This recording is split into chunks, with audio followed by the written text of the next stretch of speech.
Des falaises de 90 mètres de haut surplombant la Vézère. Et à mi-hauteur, une terrasse offrant l'un des plus beaux points de vue sur la vallée de l'Aume. Là, on est à peu près à 40 mètres au-dessus du niveau de la rivière. C'est ici que l'archéologue Jean Maury fit une découverte exceptionnelle le 29 avril 1924. Il voit depuis en bas un filet d'eau qui s'écoule, ce qui l'intrigue beaucoup. Alors il va escalader avec une corde et lorsqu'il arrive sur la terrasse, il va voir donc une petite cavité avec des cristallisations à l'intérieur. C'est ainsi que la grotte du Grand Roc fut mise au jour.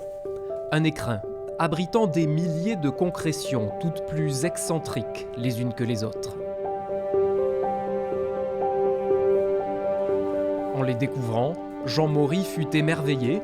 Il vit des figures religieuses ou animales. Par exemple, là, on peut voir un crocodile qui est face à nous. Des illusions qui font encore un siècle plus tard le bonheur des visiteurs. En fait, pour Jean Maury, c'était une vierge à l'enfant. Ah oui. Avec son tout petit bébé à côté. Quand ils sont rentrés dans la grotte, ils ont dû ramper. Donc on les imagine dans des conditions vraiment spécifiques, donc en train de slalomer entre les cristallisations et les roches. Et avec un peu de frayeur quand même, un peu d'adrénaline, puisqu'ils étaient dans l'obscurité totale, avec seulement une bougie qui les éclairait. Aujourd'hui aménagée, la grotte accueille près de 60 000 visiteurs par an. Depuis 1979, la falaise fait partie des 15 sites classés à l'UNESCO dans la vallée de la Vézère.